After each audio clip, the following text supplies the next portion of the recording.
जगह खाली है वहाँ पर जाकर के अपना स्थान जिम्मेदारी मिलती है। मैं हमेशा शारदा माई के धाम में जाता हूँ, उनके चरणों में अपना सिर नवा के फिर अपने काम की शुरुआत करता हूँ। उसी कड़ी में आज मैं फिर से गया था। हमसे यही प्रार्थना की है कि इतनी हमें बुद्धि और शक्ति दें कि जनता की जो अपेक्षाएँ हैं, हमारे मध्य प्रदेश को हिंदुस्तान का सबसे बेहतर राज्य बनाना और हमारे विंध्य क्षेत्र को हिंदुस्तान का सबसे समृद्धशाली इलाका बनाना, ये जो बड़ा काम है ये हमारे प्रयास भर से नहीं होगा, ये आपकी कृपा से ही होगा। इसलिए शारदा माई से ये मांग हमने की है। और उसके बाद चित्रकूट गए थे, वहाँ हमारे जो गुरु हैं स्वामी राम भद्री प्रपन्नाचार्य जी महाराज जी, उन्होंने वैदिक और संस्कृत विद्यापीठ की स्थापना करके इसका लोकार्पण करने का मुझे सौभाग्य मिला। जिम्मेदारी मिलने के बाद शुरुआत ही बहुत अच्छी हो रही है। संस्कृत की रक्षा के लिए, सनातन की रक्षा के लिए, उसके संवर्धन के लिए, उसको बढ़ाने के लिए, इसका मतलब ये है कि ईश्वर की कृपा है और शुरुआत जब ऐसा है तो इसका अंजाम भी अच्छा होगा। हमारा विंध्य क्षेत्र समृद्धशाली होगा, नंबर 1 का स्थान प्राप्त करेगा और हमारा मध्य प्रदेश भी हिंदुस्तान का सबसे बेहतर राज्य बनकर तैयार होगा। 18 सालों से हमारी सरकार है, लगातार सुधार के काम हमारी सरकार में हुए हैं। उसी का परिणाम है कि फिर से जनता ने हमें 163 सीट देके फिर से सत्ता की चाबी हमारे हाथ में दे दी है भागदौड़, क्योंकि हमने अच्छा काम किया। सुशासन जनता ने देखा और इसलिए जो 18 वर्षों में जो सुधार हुआ है, बीमारू राज का कलंक मिटा है, उसको और आगे बढ़ाएंगे।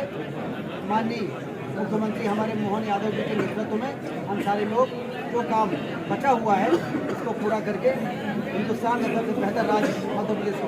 शिवराज जी को मुख्यमंत्री नहीं बनाया गया, जिसको लेकर प्रदेश की बहनें जो है दुखी है।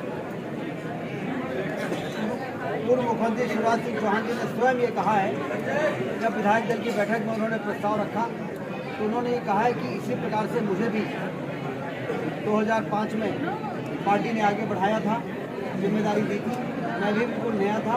उसी प्रकार से डॉक्टर मोहन यादव जी को अब आज पार्टी आगे बढ़ा रही है, उनको जिम्मेदारी दे रही है।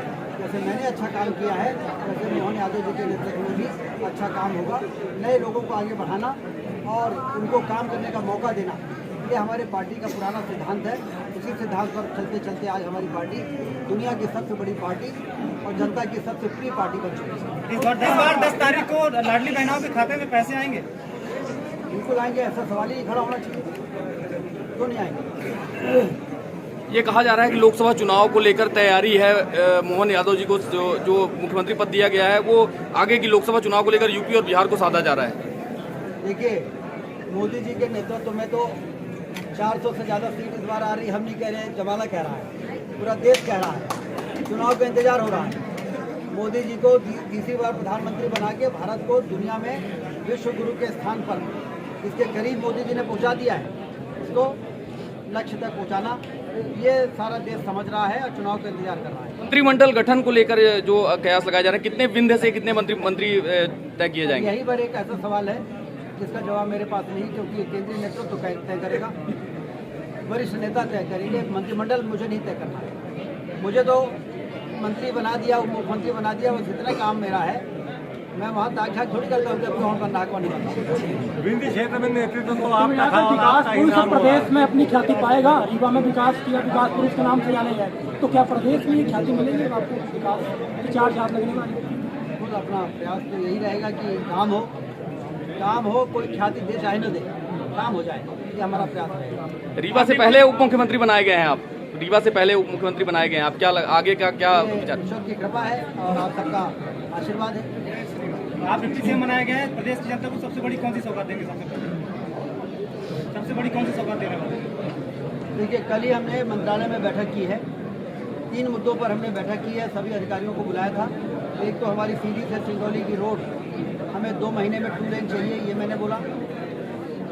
सतना में बरगी का नर्मदा जी का पानी, बरगी परियोजना में कब पानी पहुंचेगा, ये मैंने जांच पड़ताल की है। 1 घंटे बैठक लिया और ये निष्कर्ष पे पहुँचे हैं कि बरगी का पानी 1,85,000 हेक्टेयर में सतना जिले में अगले रबी में जब गेहूं की खेती का समय आएगा और किसानों को पानी की आवश्यकता पड़ेगी तो सतना जिले के किसान ट्यूबवेल के पानी से सिंचाई नहीं करेंगे।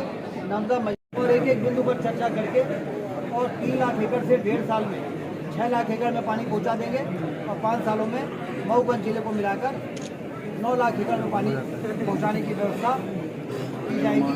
उस पर मैंने काम शुरू कर दिया है। सर, आदेश दिए गए जनहित को लेकर कि मांस और मछली मार्केट में नहीं बेचेगा, विपक्ष को बड़ी आपत्ति है सर।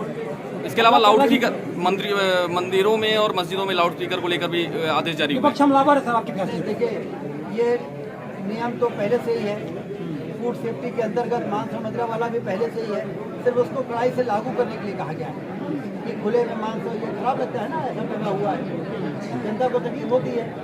ये सरकार की जिम्मेदारी है, प्रशासन की, कि ऐसा कोई काम जिससे जनता को तकलीफ हो रही है उसको कड़ाई से लागू किया जाए। लाउड स्पीकर का एक समय होता है, उसके बाद यदि वो लोगों को ध्वनि प्रदूषण से परेशान कर रहे हैं और नियम है तो नियम का पालन करने के लिए मुख्यमंत्री जी ने कहा। कांग्रेस को आपत्ति है सर इस बात में? कांग्रेस को आपत्ति है, तभी तो रसातक पे है। चुनाव के बाद कांग्रेस ने ईवीएम पर सवाल खड़े किए थे। उनको हर चीज़ में आपत्ति है। और वो छिंदवाड़ा में 7 सीट जीत गए, उसमें ईवीएम सही लगी, गलत क्या? छिंदवाड़ा में तो 7 सीटें जीत गई ना कांग्रेस, तो वो गलत जीते हैं क्या? अब की छिंदवाड़ा छीनने की तैयारी की जा रही है लोकसभा में। छिंदवाड़ा इस बार निश्चित रूप से भारतीय जनता पार्टी जीतेगी, आप देखिए। ठीक है, सब आगे। ठीक है, धन्यवाद।